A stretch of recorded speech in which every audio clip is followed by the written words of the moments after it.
Barakatah Yahushai, Barakatah Yahweh, Barakatah Yahushai, Yahweh, Ba'ashem Yahushai, Ba'ashem HaKadosh, double honors and salutations to the elders and apostles of Great Stone, to the Akim Akwat, try the four corners of the earth, holding on in sincerity and in truth to the gospel of Lord and Mashiach Yahushai in these days and times. This Brahman Asher of the EC camp, short lesson for the hopeful elect. Yes, this journey, holding on to the gospel of Lord and Mashiach Yahushai is trying. It's a test. It's a journey through the straight part, the STRAIT, positions of difficulty. You're going to be tested. You have to be vetted by the Holy Spirit that you are worthy to continue on this journey, that you're worthy to be delivered. And that's what we all pray for, the men and the women that trust in Lord Mashiach Yahushai. They have to acknowledge that this journey is not a journey for the faint-hearted. It's a journey for those that walk in faith. And you have to know your limitations, man. It's not by the works of your hands. It's not by what you want, how you want it to go. It's about your faith in the Lord Mashiach Yahushai. That's why it's very, very important to pray for that faith, your faith to be strengthened. You don't want your faith to be corrupted by this world. That's why you have to rely heavily, rely heavily on the heavenly intervention of the Lord, because this ministry is no joke. You have battles that you have to fight through on a regular basis, and you have to acknowledge the cost. So we're going to read a couple of precepts. It's just to help you understand that you have a journey to embark on, and you have to finish it, man, to the best of your ability. And just remember, man, you don't have room to give up. You have to complete the journey regardless of how you feel. Yeah, so it's tough, it's painful. You're gonna experience some dark moments, but at the end of the day, you still have to get up out of it because, hey, we're the children of light. You don't have time to be drowning in darkness, so you have to arise with the light. Okay, so let's just read that from the book of Psalms, chapter 40. Let's see, Psalms chapter 40. Let's see what verse 17 says. It says, but I am poor and needy, yet the Lord thinketh upon me. Thou art my help and my deliverer. Make no tarrying, O my power. So this is the mindset you have to realize in this ministry, man, that you have limitations, man. You have faults that has to be addressed, and that you have to rely upon the Lord to deliver you. That you're constantly praying that the Lord Mashiach Yahushai, takes action to strengthen your faith, to give you the courage to make it through that challenge. You see a lot of our folks, man, just losing their mind, losing their bearings. They cannot cope anymore with the challenges of Babylon. And you have to understand this journey is not a journey for the weak in faith. You have to continuously, constantly add to your faith. Your faith has to be compounded. You have to remember that your faith should not remain stagnant. You should put it to work. That's your working capital. Okay. Now we look into another precept. So it's the same as Psalms chapter 40 and 17. It's in Psalms chapter 70 and verse 5. Let's see. Psalm 70 and 5. Alright, similar to what we just read. But I am poor and needy. Make haste unto me, O Elohim. Thou art my help and my deliverer. O Yahweh Bashim Ashai Bashim Kakadash, make no tarrying. So you're looking forward to the Lord delivering you from your distress. You're looking forward to that hour of deliverance. You have to make it through the hour of temptation. So that's what you're praying for, man. That you're able to make it through the sixth trump and the seventh trump. That's what you have to realize. It's very important that you know where you are in prophecy and what you need to do to make it through the finals, right? You have to get past the final hurdles, okay? It's going to be tough. You see the dragnet for the MOTB moving with momentum and speed, all right? So this Department of Government Efficiency agenda is just, adding more steroids, to the Operation Warp Speed, okay? So now you understand that we're almost out of here. So you just have to constantly endure. All right. So Isaiah 46 and 13, it says, I bring near my righteousness, it shall not be far off, and my salvation shall not tarry. And I will place salvation in Zion for Israel, my glory.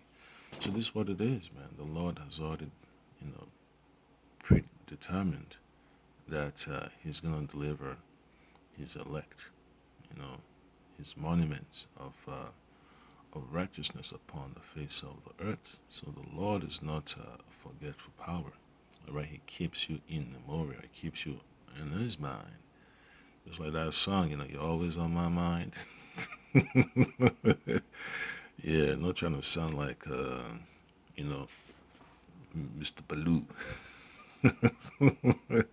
But that's just what happens, man. The Lord has you on constant watch, man. When you say you feel uncomfortable that Esau, the enemy, is watching you.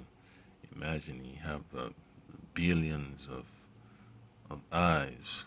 The angels of the Lord watching over you. So you just have to learn to accept that you're under the constant guidance of the Lord, and you have to perform according to your level of faith. Okay, you do not diminish from it. Now we go to the book of Job. Job chapter 5 and 15. It says, but he severed the poor from the sword, from their mouth, and from the hand of the mighty. All right. So whatever the enemy has in store against us, the Lord is the one that will deliver us, from it. Okay. It says what in verse 14 says, they meet with darkness in the daytime and grope in the noonday as in the night. Yeah, so they are desperate. The elites of this world, are desperate, to come against the Israelites, man. These so-called Negroes, these so-called Latinos, and so-called Native Americans, they are desperate to come after you to, separate you from your faith, from your faith in the Lord. Yahweh Bashim Yahshai Bashim Kakadash. Whether by intimidation, by the sword, or by deception, they will try every trick that they have in the book. So Job 5 and 15, but he severed the poor from the sword, from their mouth, and from the hand of the mighty. So yeah, it shows you this system is against us, man. Doesn't matter how much prosperity you get in this system, it wasn't meant for you to reach the full of your potential. That's why the Lord has to intervene, because the system is being run by the enemy.